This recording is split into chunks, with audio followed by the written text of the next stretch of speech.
Assalamualaikum warahmatullahi wabarakatuh, Sobat RH sekalian. Jumpa lagi kita di channel yang keren ini, keren cadas ya. Sobat RH sekalian, kita bahas lagi Verdi Sambo, Brigadir J, dan juga kasus itu sendiri ya. Karena ini menarik sebenarnya, ada satu titik yang sebenarnya jarang dibicarakan orang, yaitu kemana Verdi Sambo atau Irjen Verdi Sambo pada saat kejadian yang dikatakannya ada tembak-menembak pada pukul 17.00 itu, yang menyebabkan kematian dari katakanlah Brigadir J ya. Nah ini menarik soalnya cerita tentang tembak-menembak itu, di mana katanya Jenderal atau Irjen Verdi Sambo tidak ada di lokasi, itu seolah-olah menjadi alibi ya, bahwa yang bersangkutan tidak terlibat. Itu versi yang paling tidak pertama kali dikatakan Kadis Penum ya, kepala dia Karo ya, Karo Penum ya. Jadi Kepala Biro Penerangan Umum Mabes Polri Ahmad Ramadan yang mengatakan bahwa terjadi tembak-menembak karena mau melecehkan, kemudian berteriak, kemudian panik, kemudian didatangi oleh Baradae, terjadi tembak-menembak. Baradae berhasil 5 peluru, sementara 7 peluru yang dimuntahkan Brigadir J tak satu pun yang mengenai. Nah itu ceritanya, dan itu tanpa kehadiran Verdi Sambo, karena Verdi Sambo katanya pada saat itu sedang tes PCR. Nah, the question is, tes PCR-nya di mana? Kemudian juga fakta lain yang juga harus digarisbawahi adalah kok tidak disertai ajudan ya? Dan biasanya kalau sekelas jenderal seperti itu bintang 2, apakah iya tes PCR-nya kemudian datang ke suatu tempat?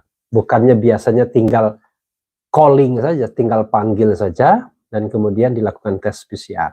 This is the question ya, yang bisa mengungkap apakah yang bersangkutan terlibat atau tidak. Makanya saya katakan, aduh kasus ini rasanya bukan kasus yang sulit-sulit amat kalau seandainya ada semacam sikap profesional, independen, dan kejujuran. Ya kan? Tapi this is perlu yang namanya a scientific criminal investigation. Iyalah. Tetapi jangan sampai itu menjadi bunker perlindungan ya untuk mengungkapkan hal yang sebenarnya. Tapi sekali lagi tidak berarti ya bahwa yang bersangkutan pasti salah dan terlibat. Tapi bagaimana melakukan konstruksi atau rekonstruksi terhadap kasus itu yang paling penting, sehingga menemukan sebuah jalinan cerita yang logis dan rasional. Nah, menurut banyak orang ya, menurut banyak pengamat, apa yang disampaikan awal terjadi tembak-menembak, kemudian mau melakukan pelecehan dan lain sebagainya, dianggap tidak logis, tidak rasional. Karena kok bisa ya ada orang bawahan dengan pangkat rendah berani mengganggu istri jenderal di rumahnya pula, kira-kira begitu. Lalu dia tahu bahwa ada katakanlah pengawal lain atau ajudan lain. Jadi this is it doesn't make sense. Itu yang rasanya kita menganggap bahwa itu nggak masuk akal. Lalu yang bersangkutan tuan rumahnya pergi tes PCR. Jangan lupa tes PCR itu ya nggak lama-lama amat, ya kan?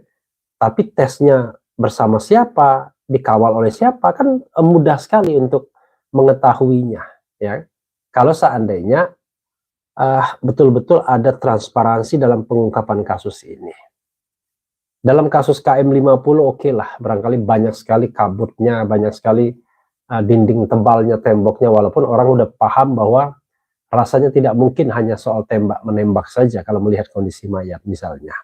Tapi sekaligus ya bagaimana kalau seandainya di masyarakat sendiri terjadi pro dan kontra, akhirnya kasus itu digoreng soal dukung-mendukung, suka dan tidak suka, dan lain sebagainya.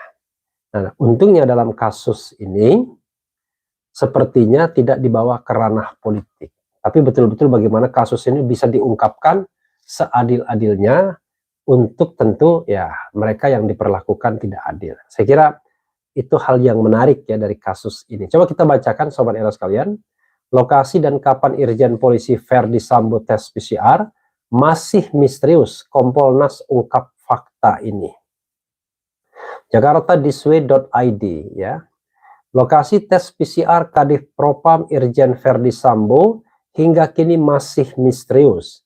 Alibi tes PCR Verdi Sambo ini juga sangat penting bagi penyidik Mabes Polri untuk membuktikan keterlibatannya dalam kasus penembakan Brigadir J. Kompolnas menilai alibi Irjen Polisi Verdi Sambo tes PCR ini sangat penting, sebab dapat menyimpulkan apakah Irjen Verdi Sambo yang mantan Kadif Propam Mabes Polri itu terlibat atau tidak dalam peristiwa tewasnya Brigadir Joshua Huta Barat.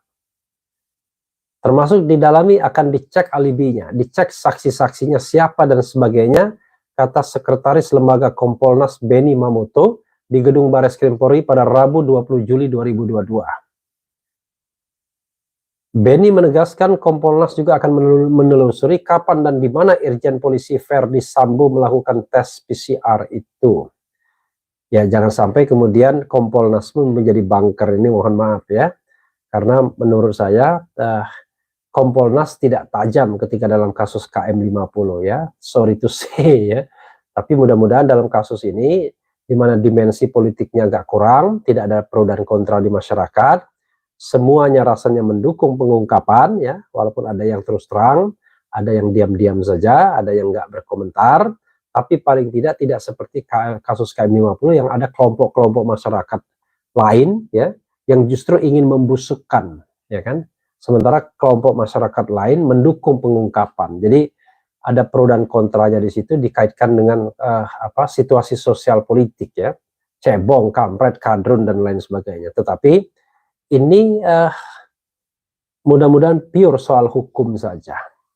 Kita tidak melihat bahwa Brigadir J misalnya belongs to katakanlah kelompok politik tertentu, Verdi Sambo atau Baradae belongs to political party atau kelompok atau grup tertentu, tetapi ini murni karena kasus pidana yang ya barangkali latar belakangnya kita bisa dicari motifnya, tapi intinya adalah ini adalah sebuah katakanlah tindak pidana pembunuhan, entah berencana entah enggak, tapi yang jelas ada korbannya yaitu meninggalnya Brigadir E. Jadi itu yang harus kita syukuri dalam hal pengungkapan kasus ini ya. Diberitakan sebelumnya peristiwa baku tembak antara Baradae dan Brigadir J terjadi pada Jumat 8 Juli 2022 pada pukul 17.00 WIB. Peristiwa itu menyebabkan Brigadir J tewas. Saat peristiwa tembak-menembak itu terjadi, Irjen Verdi Sambo mengaku tidak berada di rumah.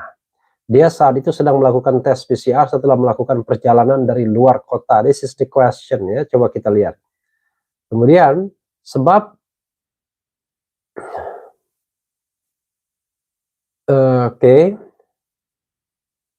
sumber Thisway ID menilai alibi Irjen Verdi Sambo melakukan tes PCR ini perlu didalami. Sebab umumnya selevel Verdi Sambo yang saat itu menjabat Kadif Propam Mabes Polri melakukan tes PCR atau tes antigen di rumah. Kan biasanya petugas yang datang, apalagi sekelas Verdi Sambo, Jenderal Bintang 2 di Mabes Polri dengan jabatan penting, ujar sumber itu. This is the question ya. This is bagaimana kita bermain dengan logika. Artinya kalau ada yang ditutup-tutupi lama-lama logikanya nggak nyambung. Namun sumber itu tetap berharap masyarakat tidak berspekulasi. This is good ya, good. Menunggu hasil penyelidikan dan dari tim dan Kompolnas.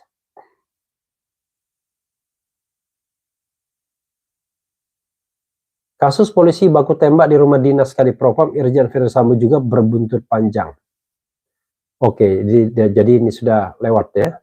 Ya, Sobat Era sekalian ya, yang jelas Kapolri nonaktifkan Kadif Propam ya, sehingga nanti apa yang harus dilakukan terhadap Irjen Verdi Sambo ini jauh lebih mudah karena dia tidak lagi memegang jabatan ya.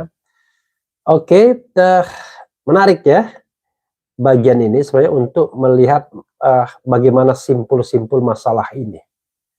Jadi soal tes PCR ini menjadi penting. Keberadaan Verdi Sambo pada saat itu menjadi penting. Bahkan sebenarnya pelukan dengan Fadil Imran itu juga menjadi penting ya, karena pelukan itu ya punya makna tertentu ya. Why sampai menangis, perlu dielus-elus dan lain sebagainya. Masalah berat apa yang sedang dihadapi misalnya.